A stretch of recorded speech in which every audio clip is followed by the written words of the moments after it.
Hello dear bankers, welcome to EduTap and welcome to the Jab on the Go series. In today's session हम discuss करेंगे lecture 15 and our topic will be corresponding banking, right?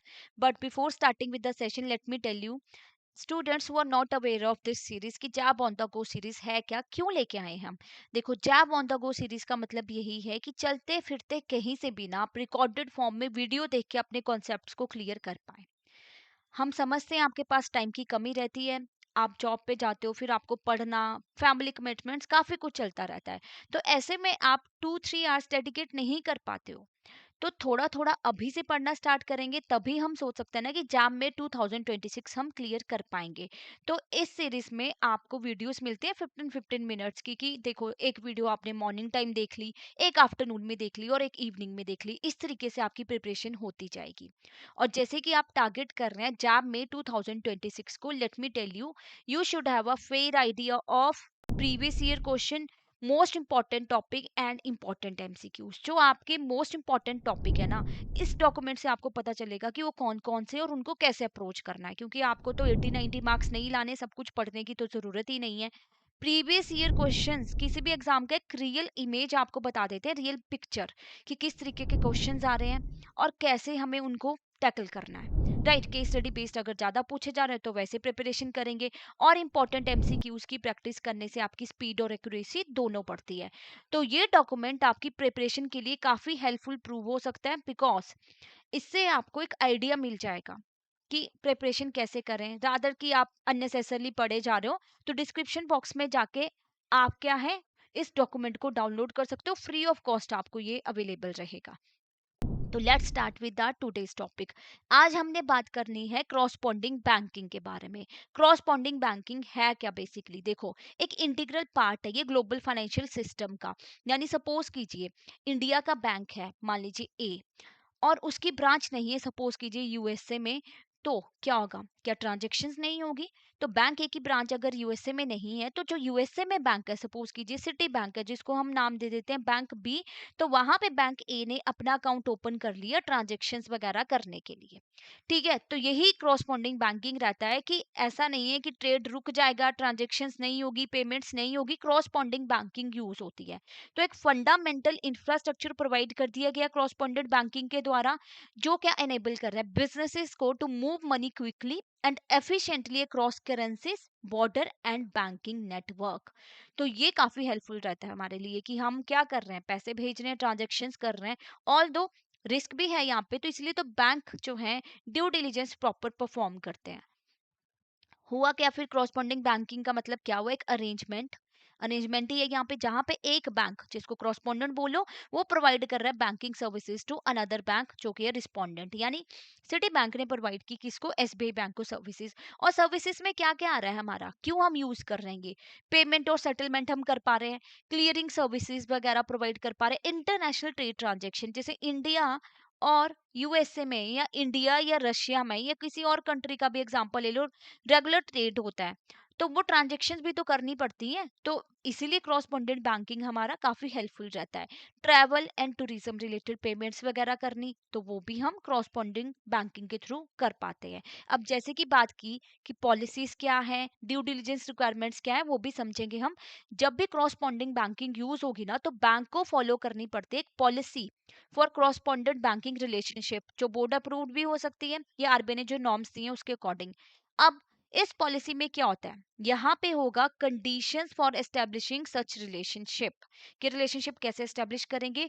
Due diligence of correspondent bank mandatory रहता है आपका business anti money laundering CFT regulations के लिए, ये किया जाएगा जरूर। और एनहांस लेवल की ड्यू डिलिजेंस की रिक्वायरमेंट्स रहते हैं, क्योंकि जब भी हम इंटरनेशनल ट्रेड्स कर रहे हैं या इंटरनेशनल पेमेंट्स हो रही है, क्योंकि इंडिया में ब्रांच नहीं है, ऑब्वियसली बाहर पेमेंट हो रही है, तो रेगुलेशंस भी ज्यादा रखी जाएंगी ना, क्योंकि यहीं पे तो ज्यादा डर रहता है मनी लॉन्ड्रिंग और टेरर फाइनेंसिंग जैसी एक्टिविटीज होने का। और कोई भी रिलेशनशिप शेल बैंक के साथ परमिट नहीं किया गया है। क्या मतलब वो शेल बैंक का? ये शेल बैंक है क्या? बेसिकली ये वो वाले बैंक होते हैं ना, जो सिर्फ पेपर्स पे ही है, यानी इनकी कोई फिजिकल ब्रांच ही नहीं है। ठीक है, सिर्फ पेपर में एग्जिस्ट कर रहे हैं, कोई चला रहा है इनको, वैसे फिजिकल ब्रांच नहीं है, तो ऐसे बैंक के साथ जो है आप क्रॉसपॉन्डिंग बैंकिंग रिलेशनशिप बिल्ड नहीं कर सकते हो। और एक्स्ट्रा प्रिकॉशंस लेने पड़ते हैं जब बैंक डील कर रहे होते हैं ना, जहाँ पे फाइनेंशियल एक्शन टास्क फोर्स के जो नॉर्म्स है वो फॉलो नहीं हो रहे प्रॉपरली, या उन पे एक्ट नहीं कर किया जा रहा, तो ऐसे में या तो क्रॉसपॉन्डिंग बैंकिंग का रिलेशनशिप जो है वो नहीं बिल्ड किया जाता, या एक्स्ट्रा प्रिकॉशंस लेने पड़ते हैं, एनहांस लेवल की ड्यू डिलिजेंस परफॉर्म करनी पड़ती है। जैसे मान लीजिए ग्रे लिस्ट में कोई कंट्री है, ठीक है, उसके साथ अगर आप क्रॉसपॉन्डिंग बैंकिंग का रिलेशनशिप बिल्ड हो रहा है, कोई ट्रेड्स वगैरह की पेमेंट अगर हो रही है, तो वहां पे एक्स्ट्रा चेक रखा जाता है। अब इस सारी प्रोसेस में दो अकाउंट्स के बारे में हमें पता होना चाहिए। वो कौन से अकाउंट है हमारे? Nostro and vostro account. सबसे पहले बात करेंगे हम नोस्ट्रो अकाउंट की। ये नोस्ट्रो अकाउंट क्या हुआ? देखो, इंडिया में एक बैंक है, बैंक एक्स, ठीक है, और हमने एज्यूम कर लिया कि बैंक एक्स की कोई ब्रांच ही नहीं है बाहर फॉरेन में, तो मैंने सपोज कीजिए यहाँ पे एसबीआई का एग्जांपल लिया। तो एसबीआई ने क्या किया है, बैंक वाई, सपोज कीजिए this is a city bank in USA, right?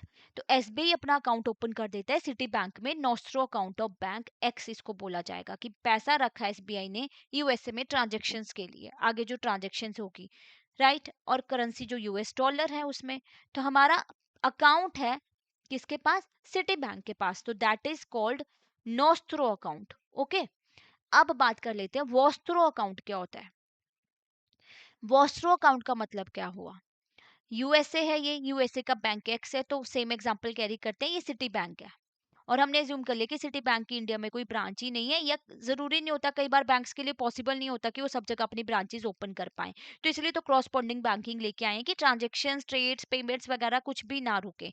City bank का अकाउंट रहेगा कहाँ? बैंक वाई में, इंडिया में। तो मान लीजिए एसबीआई में सिटी बैंक ने अपना अकाउंट ओपन किया है, Vostro account of bank x बोला जाएगा सिटी बैंक को इन इंडियन करेंसी। तो इस तरीके से दोनों बैंक आपस में ट्रांजेक्शन्स करते रहेंगे, तो इसी को बोला जाता है नोस्ट्रो और वोस्ट्रो अकाउंट। और क्रॉसपॉन्डिंग बैंकिंग की ये क्या है? एक फाउंडेशन है ये दोनों अकाउंट, इनके बिना तो ट्रांजेक्शन्स नहीं होंगी ना।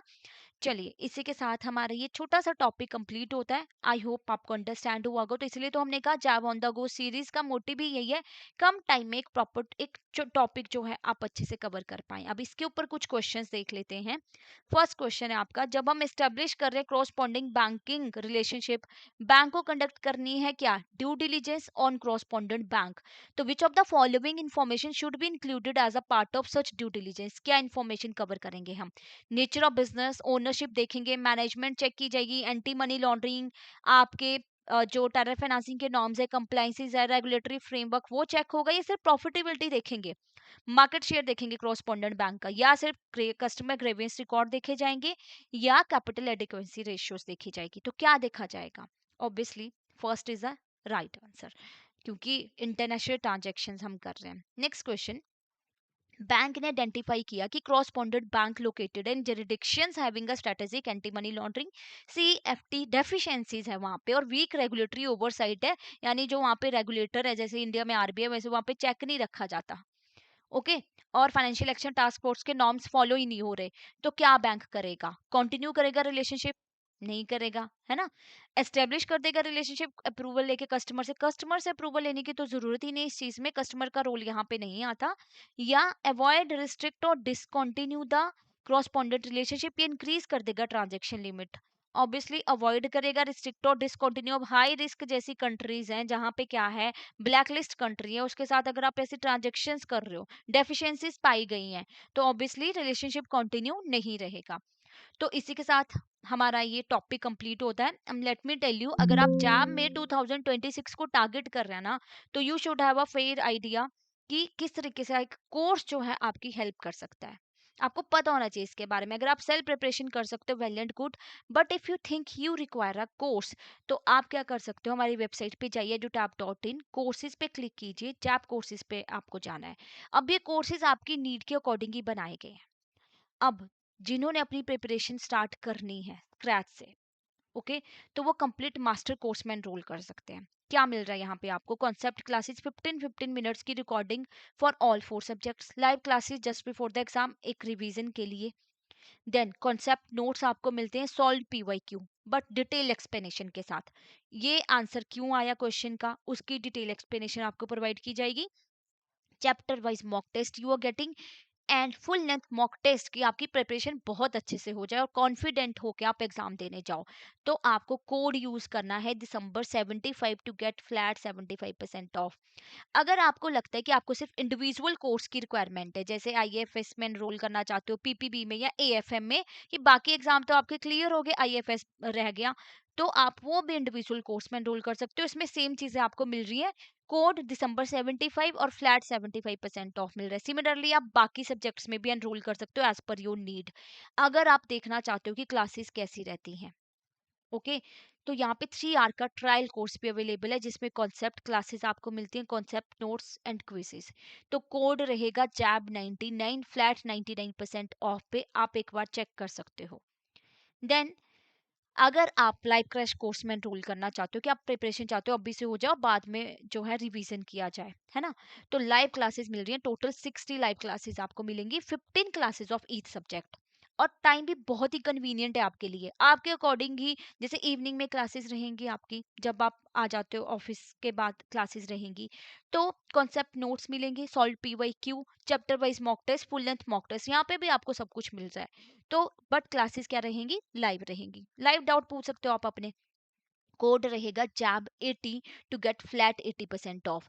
और अगर आपकी प्रिपरेशन हो गई है, नॉट टू वरी, तो उसके लिए भी सॉल्यूशन है, आप हमारी टेस्ट सीरीज भी परचेज कर सकते हो। इसमें आपको मिलते हैं solve PYQ, full length mock test and chapter wise mock test, और कोड रहेगा आपका test 80 to get flat 80% off, right. अगर आपको कोई और डाउट है, कोई और क्वेरी है, तो आप हमें इस नंबर पे कॉल कर सकते हो, मेल कर सकते हो hello@edutap.co.in। And one more thing I would like to tell you, अगर अभी आपको मोटिवेशन फील नहीं हो रही है एंड आप चाहते हो कि मेंटर से बात हो जाए, एक स्ट्रेटेजी आपको मिल जाए, तो आप मेंटर टॉक में भी एनरोल कर सकते हो, राइट। तो इसी के साथ हमारा आज का टॉपिक कंप्लीट होता है। Thank you so much, have a nice day.